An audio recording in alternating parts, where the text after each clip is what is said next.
Are you feeling the calling to start or grow a business that is so aligned with you and everything that makes up who you are? Do you know that there has to be a way to do this without so much hustle and without chasing the latest shiny objects, but you're just not sure how? You can definitely have a dream business that improves, not consumes your life, that allows you to work with soulmate clients while helping you and your family financially and in all ways. You can elevate yourself to be the entrepreneur who has all of her desires. I'm going to show you how on the Elevated Femmes movement.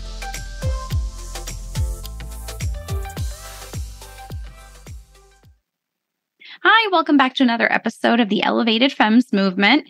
Today I have Deepak Saini with me, and we are going to be talking about a topic that I think a lot of you women are going to be interested in.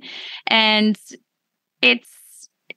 I feel like Deepak's approach to this, let me preface this by saying that Deepak's approach to this is, it's definitely not like based on appearance, on, superficiality, I would say. It's more on the well-being side and how we can love, aging, because hopefully we will age, hopefully we will get older. But the question is, how do we feel good as we age, and what can we do to enjoy getting older?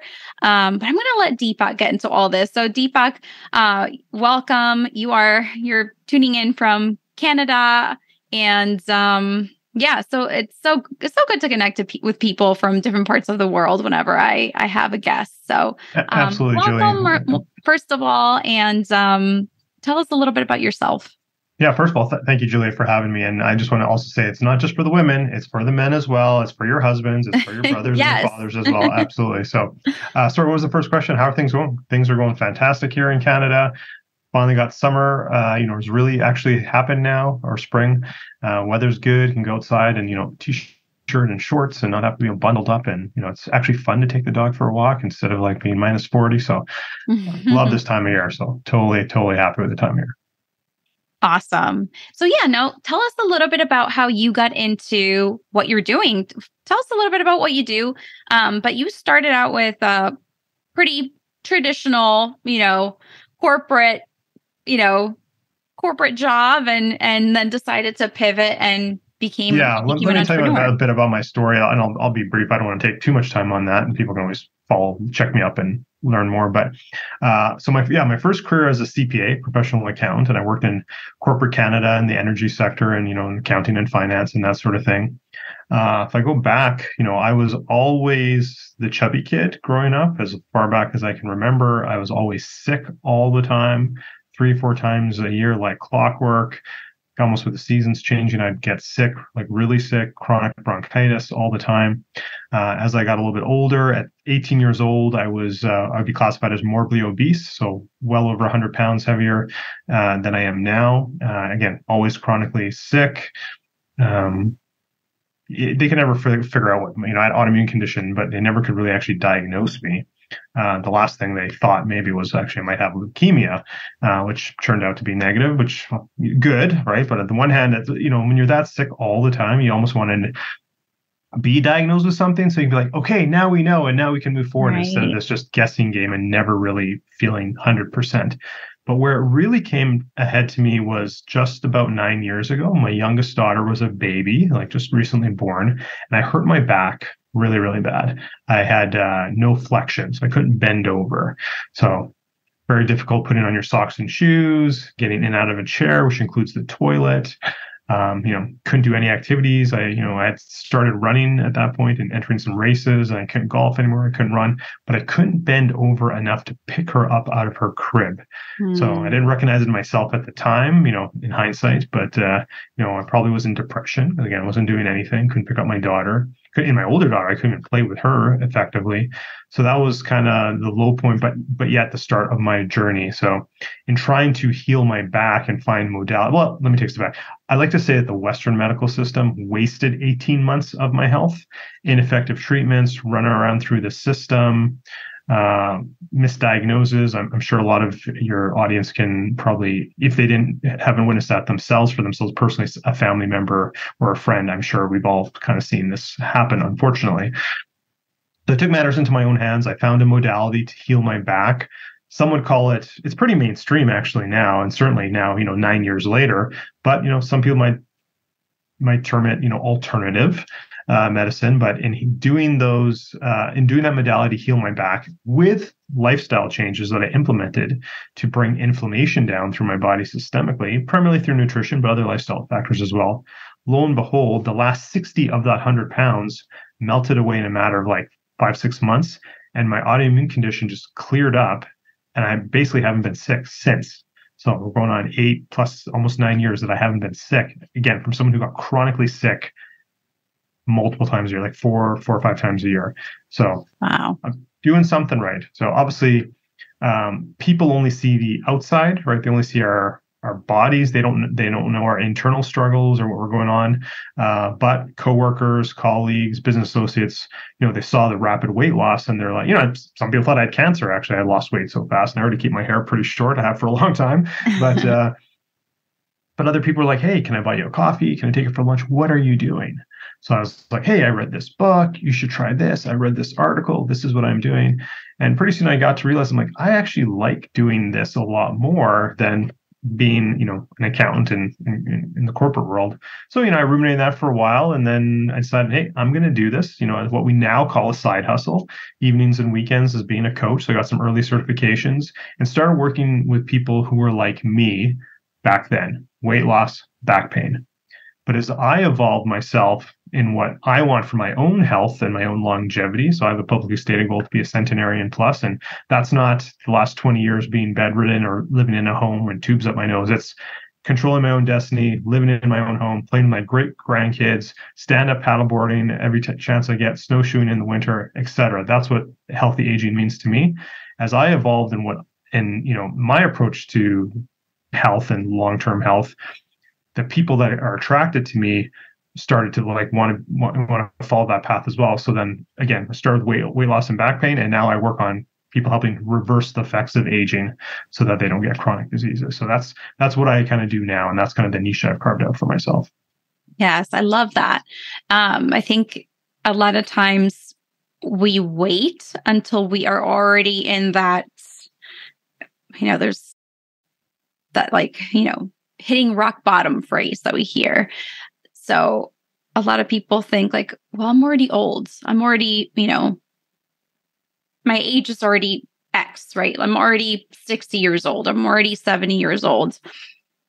There's nothing I can do, right? I'm already quote unquote old, but I think that there's still so much that we can do. And if you're not, later in life yet, if you're not in your 60s or 70s or 80s, if you're in your late 30s, if you're in your 40s, if you're in your 50s, you can start to pay attention to some of the things that you can do now so that you can get to the, your 60s and 70s and feel better and actually, like you said, reverse some of the less pleasant things about getting older. First of all, let's just say that you wanting to be a centenarian. I mean, that's a pretty cool goal. I mean, how many people, you guys listening or watching, how many people do you know that have said, I want to be, 100 or 100 plus? I don't hear that often. Deepak. So, what is your method? How are you different from other people? Because I want to rephrase this a little bit too, because, reversing the signs of aging, and you correct me if I'm saying this the wrong way, but I think a lot of people tend to think, oh, what does this mean? Does this mean like anti-aging creams and anti-aging products? I think you have a different thought of what it means to actually reverse the effects of aging. So Absolutely. Can you walk us through? Yeah, great question. I just want to step back 1 second to something you said earlier. So I just want to make part of the first thing I work with people, is just have them understand, society has this notion of aging. When you get to a certain age, you're supposed to feel this. When you get to a certain age, you're supposed to be on this many medications. When you get to a certain age, you can't do this anymore. That's just a bunch of BS. I don't believe that at all. It's never too late to start, and you can certainly reverse many things, or at least slow down the pace of aging. So again, I'm all about, not everyone has to live to 100 or plus or whatever. And again, it's about quality of life and health span, not lifespan. So, just want to make that clear with people as well. And yes, to your point, to your question, is a lot of people anti-aging, and that's kind of a marketing term that's used a lot with creams and injections and that sort of thing, sort of more from the cosmetic sense. My take on that is, hey, if you want to look fantastic but die at 60, hey, that's your prerogative. I'd rather look okay or pretty good and healthily live to 100 plus. Yeah. So I want to put that notion. That's not what I'm talking about. If you want to do that on top, great, but that's not what I talk about at all. Most people who are in this field, or just health in general, tend to take,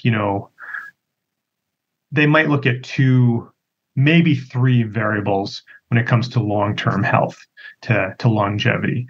I believe there's 7 buckets that one has to work on. And I work on with people, it can vary. I meet people where they're at, but the very first thing is always mindset. I call it mindset and motivation, but it's like, why do you want this goal? Right? I think that's key. So I call it your purpose, your why, your mission statement. So again, for me, just back to what I was saying earlier, I remember how sucky life was when I couldn't pick up my daughter almost 9 years ago. I never want to go back there. So all my decisions, we make hundreds, if not thousands of decisions every day. So, most of my decisions, or at least my conscious ones, are, to move me in the right direction for my goal to live, healthily to 100 plus. So, and that doesn't have to be everyone's, but, to really tie it in, what is it for you? Is it to be around for your kids' graduation, to their marriage, to see your grandkids, to play with your grandkids, to be able to get on the floor and play Lego with them and then be able to stand up again, whatever it is for you, but really tie that in for people, because sheer willpower alone, like, let's be honest.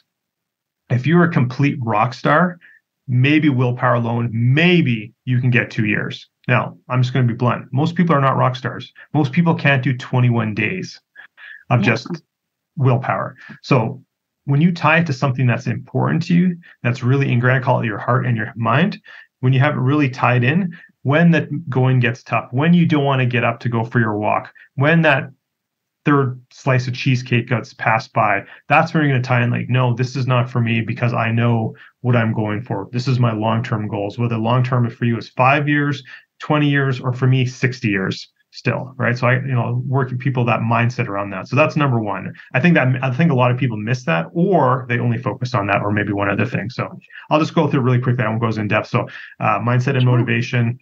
Obviously, there's a nutrition piece, or controlling your glycemic variability, how much our blood sugar goes and raises. And, I'll be the first to admit, I might be the only person who's admitting this. Who knows? That's not true, but there's other people. But there's no one size fits all, right? There's no vegan isn't the best diet, vegetarian isn't the best, carnivore. It depends on you. We're all individual. There's a lot of similarities. There's a lot of generally accepted things that are not good for us, but we're all unique based on culture, ethnicity, genetics, epigenetics, et cetera. So I really take a look at that. And, how I eat is different than how my wife eats. We have different genetics. We have different ethnicities. And it's a little bit different than how our kids eat. Even though they're genetically closer to their mom, they're a different life stage. So, of course, they eat a little bit differently. So these have to be taken into consideration. Then there's the movement piece. That's right for you. I'm a big believer in the effective dose of everything, actually, but especially when it comes around movement. You don't have to run marathons or do, century bike rides or whatever. Like, if you want to, great, but is that actually meeting your goal? Because it might not actually be meeting your goal. So finding the right movement that's for you, that includes balance work and all that sort of thing. Then there's the controlling the automatic nervous system, or our stress response. Yes. So sleep falls in there, breath work. I'm going high level. There's a lot of different things that fall into all of these buckets. There's the environmental factors, right? We can't do anything about the environment and what's other, external forces are putting pressure on us through chemicals, et cetera, et cetera. But how do we handle it? How are we going to mitigate the damages to ourselves, to our families? Then the bucket six, it's what I call don't do stupid stuff. So basically, there's a risk reward for every decision we make. And I just try to make people aware of some of those things that they already do in their life. Again, I'm not going to tell anyone what they can or cannot do. That's not for me. That's for you to judge. But if you're going to do X activity, it might make sense to take certain precautions. So let's just have a conversation around that, because those precautions are for your long-term health benefit. And then the last bucket, and honestly, some people only come to me because of this last bucket, but I feel you have to do the fundamentals. If you're not sleeping right, first of all, if you don't have the mindset right, you're not eating right, you're not sleeping right, you're not drinking clean water, you're not breathing properly, bucket number 7 is not going to matter one bit. So we got to get the fundamentals in first. But bucket 7 is the cutting edge in science and technology. And again, I'm not talking about, facial things and injections and Botox and blah, blah, blah, all that stuff. It could mean that maybe. I'm talking the latest cutting edge science that your doctor or your primary caregiver doesn't even know. He probably won't even know about it for 15 years, all the way to, maybe stem cells or exosomes or medical tourism or something like that, and other types of injections, and it could be technology and whatever. So again, I can help, again, I'm not a medical doctor, but I can help people, point them in the right direction, and act as a concierge for them to acquire those things if they so choose. So that's kind of my approach, a very broad-based approach, because I think everything is intermingled. Like you could have the best nutrition, but if you sleep crappy, it's not going to matter. Exactly. If you drink the best water, but then you're eating, pesticide-laden vegetables, that's not going to matter. So like you got to take, and not saying that you have to be perfect, but you got to be generally moving in the right direction in all these 7 buckets. At least that's what I believe. Yeah, I love that you also incorporate the whole nervous system regulation thing, because I think that that's been a missing key from a lot of people's wellness routines. It kind of goes hand in hand with the sleep thing. Like stress and sleep, I think, tend to go hand in hand, not necessarily, but sometimes people, as a fitness coach, people would come to me and tell me like, well, I'm exercising, 5-6 times a week, and I've cut out all the carbs and I've cut out all the sugar. And then I'm like, okay, well, how's your stress and how are you sleeping? And they're like, terrible. And I'm like, well, that's no surprise to me. So sometimes people think that going to the extremes in terms of like working out and nutrition, that should be like the magic equation. But, you kind of need to be working on in all of those areas that you mentioned in order to best optimize your, your wellness, your well-being, and how you feel and how that shows up in your energy and how you look and all the things. So Deepak, absolutely, who is... just go ahead. just to jump on piggyback on what you're saying there. Yeah. Like, again, if someone's preparing for like a race, their milestone event, their Mount Everest, so to speak, or whatever the case may be, then okay, yeah, you maybe have to go in this direction and go heavy in one area, fitness or nutrition, whatever the case may be, which is totally fine if that's your goal. But let's not kid ourselves about the longevity aspect. Like there's a lot of things that people do in the short term, and that's great, but it's actually could be potentially detrimental to your long term. So again, it depends where people are coming, what their goals are. Again, I tend to work with people who have that long-term vision. They're not trying to be Mr. Olympia, or they're trying to win Boston Marathon, or like those are not the people I work with. I work with the people who like they want to be healthy for the next 40, 50 years. So again, just to your point, it's like depends what your goals are. So. Yeah, definitely. And I am a marathon runner, but I work with people who are not usually. So I can relate to wanting to speak to the longevity aspect.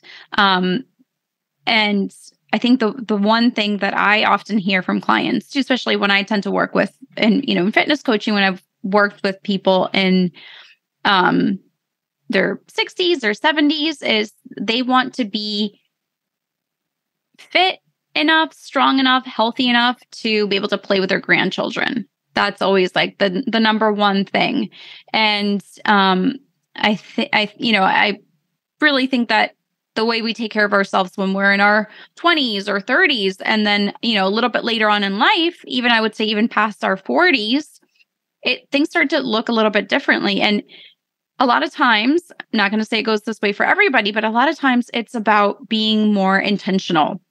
It's more, about being more mindful about form, when we're moving our bodies, thinking about like, okay, what are the muscles I'm using right now? Like just slowing down, because number one thing, I'm sure you would agree with this with me, Deepak, is that as we get older, you want to reduce your chances of getting yourself injured, because when you get injured, just like when you're very sick, then you can't really do anything. Then you can't go for a walk. You can't lift weights. You can't do your yoga. It becomes very hard to actually get the movement in that you want to do, so that you can feel good and so that you can have that be a part of your life. So, Julie, I want to share one thing I think you would really appreciate with your background as well as your audience and your clients is, so when I work with my clients from that physical point of view, again, what we have to flesh out what are their goals. So let's just make something up here. An example is like,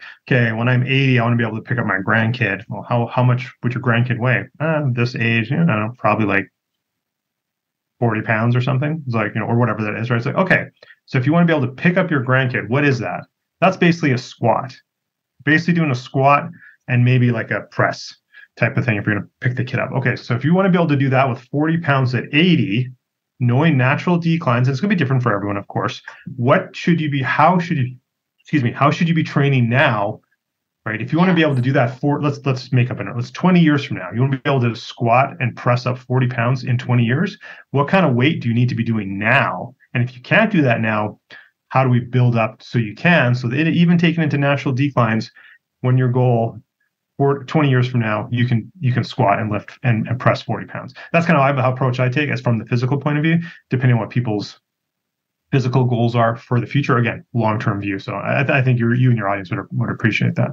Absolutely. Yeah, I love that example progression. So, Deepak, if people want to learn more about you and what you do, where can they learn more? I know you have some exciting things coming up. So can you share with us a little bit? Yes, absolutely. So, I'm all over the social, and I'm sure the links will be posted. So, I think when this interview is going to be released, it's going to be just upcoming in the next little bit here. So I have a series of free workshops that kind of, talks about, the 5 steps to reverse aging, kind of everything we've been talking about today. And we go through some of the stuff we talked about a little bit more in depth. It's a very interactive workshop. I post some questions, people get to think about some of these, sort of powerful questions and that sort of thing. So those are coming up. So that's at deepaksainehealth.com/workshop.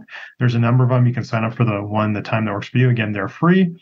And and then I'll just maybe tease this. And I don't think I've even shared this with you yet, Julia, but I'm going to be launching my own podcast here later this year as well. I'm running my own summit, a reverse aging summit later in December. So if people want to connect with me on social, then they'll kind of be kept abreast of all those changes. But yeah, the most thing that's coming up shortly is these series of workshops. Again, deepaksainehealth.com/workshop. And I'd love to see some of your audience there. Awesome. Yeah. So guys, make sure you check it out and learn more about reversing the effects of aging with Deepak's help. So thank you so much, Deepak, for being on here with me today. And if you guys have any questions at all, feel free to send me a message, and we'll see you again next time. Thank you for having me. I really appreciate your time today. Thank you. Thank you for listening to the Elevated Femmes movement. I would love to hear your thoughts on the podcast, so please leave us a review. If you know someone who could benefit from the episodes on the show, please share it with them. We need more women elevating to their highest potential, enjoying all the great things in life, having plenty of time freedom for their children and loved ones, while doing things smarter and not harder, and growing a business that improves, not consumes their life. To connect with me and download my free resources, please go to www.juliamhickman.com.